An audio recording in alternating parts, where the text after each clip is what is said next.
I'm going to let you in on a little secret.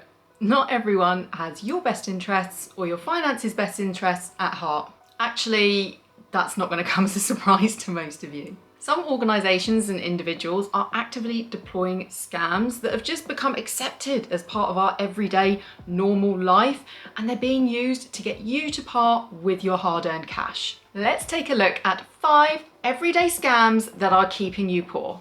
Number 1 is influencer culture and trends. Influencers exist to sell you a lifestyle and stuff. They come in many different forms, and full disclaimer here, I follow a lot of them. Oftentimes I find their content entertaining, I find it relatable, and sometimes they recommend something to me where I think, yes, I have a use for what they are recommending to me. That's fantastic. I'm so glad they shared that information. But of course there's a but. The scam is that oftentimes with a lot of them, you find they are constantly pushing that brand new hot thing, that brand new trending thing that you have to buy right away. They are constantly pushing you towards consumption in order to achieve a lifestyle that is unaffordable, unobtainable for a lot of people, and to be honest, for a lot of these influencers, they're not even living this lifestyle themselves. And the end result of it is being that you are just sucked into parting with more and more of your money. And sometimes you're spending money on stuff that you don't need, with money that you can't afford to part with, in order to keep up with someone that you don't even actually know. An Instagram feed or a TikTok feed is all about showcasing the highlights for most people, right? It's the best of the best. It's the amazing days. It's the beautiful days. It's the tidy home. It's the wonderful day out with the kids when no one melted down at all. Do you think their whole life is entirely like that all of the time? Definitely not. And aside from it costing you a lot of money, the big downside is with following too many influencers and really being taken in and believing that this is reality for them and that it could be reality for you, is that it just makes you feel bad about yourself. You feel bad that you don't have a brand new outfit every day, that you don't do amazing, incredibly intricately planned out things with your kids every single day, and that you don't have the perfectly organized fridge. Let's just take a look at the fridge as an example of the scam. It has become extremely fashionable online to share reels and pictures of immaculately organized fridges where you've got all these clear plastic boxes like you get from the Home Edit, and everything has been categorized, and sometimes it's even been organized into rainbow order. Look, it's so aesthetically pleasing. I absolutely love to watch this kind of stuff. I love to watch the restocks. I love seeing people like organizing things into pretty like bins that they then put into their fridge, pouring things into jars. There's just something kind of soothing about watching that. But what you've got to remember is it actually practical to have a fridge like that? Who has an actual fridge like that? Whose fridge looks like this? How many mouths are you feeding with all of this food? How are you going to get through all of that fruit? So often with these things, you find that they have a full drawer just of like lemons or limes or both. And yet like the colors make it really pop and they look really pretty, but who eats that many lemons and limes? Like, how are you going to use all of that before it expires? And if you decant the juice into one of these beautiful glass juice jars, how do you know when that juice is expiring? Particularly when you've like mixed multiple packs of juice to like top up the jar. And FYI, these boxes from the Home Edit cost between like 15 and 36 pounds. So if you're gonna fill your fridge with these in order to organize your fridge, it's gonna set you back hundreds of pounds just to get started. And then the actual stocking of the fridge, so that you get this like beautiful effect of like colors all together, it's just not practical for a normal family. Say you're a family of 4, how are you gonna get through a full fridge bin of limes, a full fridge bin of blueberries, full fridge bin of strawberries before they go off? So we see fridge organisation like this, and we see it with bathroom organisation and utility room organisation. I love a good utility room organisation, but it builds and builds in our minds until it becomes normalised, until it becomes in our heads, this is what I should be striving to do. You kind of forget what's practical for you and what is actually realistic, and you think, well, everyone else is doing this because this is all I'm seeing in my feed. This is what I should be doing too. And we feel like we have to go out and replicate this, and it has to be with matching baskets because mismatching baskets don't look as good. And it's exactly the same with fashion trends, like I've been seeing with things like Adidas Samba trainers and New Balance trainers, which are just everywhere in my feed right now. I know that in a few months' time, there will be a new trainer that will be the big thing that everyone will be wearing. And in order to avoid making yourself feel bad or making yourself sort of like struggle financially in order to keep up with the lifestyles of these people that are filling your feeds, you need to understand that this is a business for them. This is their work. Can a normal person really afford to buy a fully brand new outfit every single day?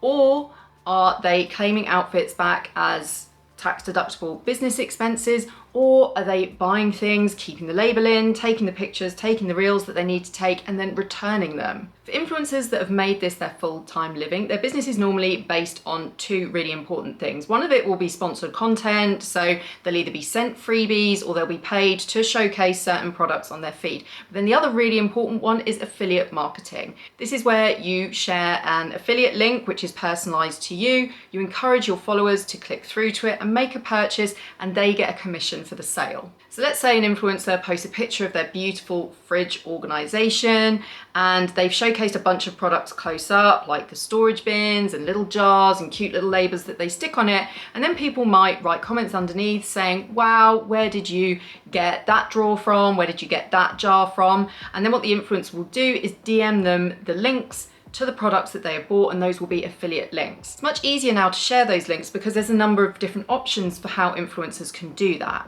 So the old one was where you put links in your bio and that took you through to like their online store of recommended products.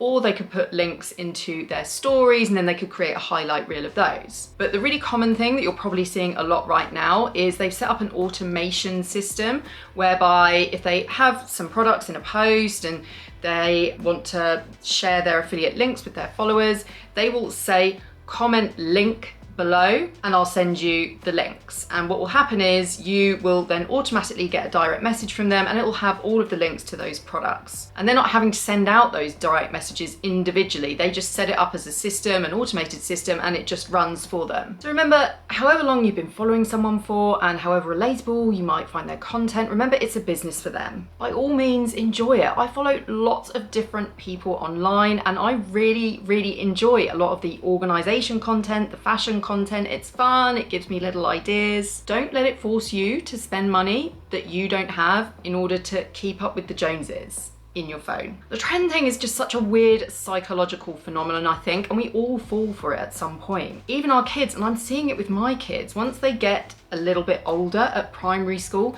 they're looking around at what the other kids in their class have and they're being influenced by that. This is why so many kids in year 6 now have mobile phones. They see a friend who has it, then they see another friend who has it, and then suddenly they all want one. When we see other people with the must-have thing, it makes us think that we should have the must-have thing in order to fit in order to feel better about ourselves. So just be wise to that one. No amount of stuff is gonna really fundamentally change who you are. There's so much more to you than stuff. If I were a real influencer, this would be some kind of incredibly complicated coffee concoction that I just showed you an amazing several step process towards making, but I hate coffee, so it's just iced water with a metal straw to make it super fancy. The next scam on my list is sales. Companies have sales throughout the year. In fact, I think furniture companies basically just have a sale on all of the time. But I suppose a couple of the best known sales are the Black Friday sale and the Cyber Monday sale. But these sales are full of offers that are not the bargain that they purport to be. In fact, the consumer champion Witch found that 98% of Black Friday sale products were cheaper or the same as their Black Friday price at other times of the year. Sales exist to get you to spend money or to shift stock away from shelves to make room for new stuff. They don't exist to save you money. And sometimes sale prices are actually just a return to the normal price, having spent a few days at an inflated price and then been cut back down to the sale price. There are a few easy ways that you can check whether a sale price is actually a bargain. So one way is to have a look at other retailers that are selling the same product and see what price they're selling it at. Sometimes these places coordinate their sales, but sometimes you may find, say, something on sale cut down from £300 to £250, and then you'll find it at another retailer that's just selling it at £250 as normal price. You can track the historic price of items with websites such as Price Runner, Price Buy, and Camel Camel Camel. My third scam is supermarket loyalty prices. This one is relatively new, and honestly it just annoys me so much. And I also don't know where supermarkets can go with this now, because there's now so many products down every single aisle that are on a special offer, discounted price. Like, the whole concept of it being special has kind of lost all meaning.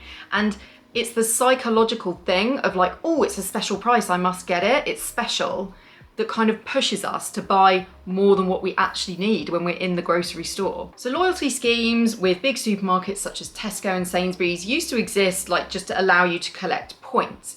But in more recent years, they've now started offering exclusive prices for people that scan their loyalty cards at the checkout. The thing is, these loyalty discounts are now present all over the store. The store is just a sea of discounted products. But are they really a bargain, or are they just a tool to get you to buy more than you'd planned to buy when you arrived at the supermarket? And also don't forget that the supermarket wants you encouraged to swipe your loyalty card every single time you go, because then they can track your shopping habits. And that data is really, really valuable. As I said in my point about sales, the point of a discount is not to save you money, it's to get you to spend. It's exactly the same principle here, and it's also about competition between supermarkets. A study of supermarket prices found 29% of 141 member-only promotions were at the regular price for less than half of the 6-month period. What does that mean? Most of the time, these products were discounted. The discounts basically are the regular price. If you buy at the high price, then you've pretty much just been ripped off. This isn't intended to tell you not to use your loyalty card. You should most definitely use your loyalty card, because you are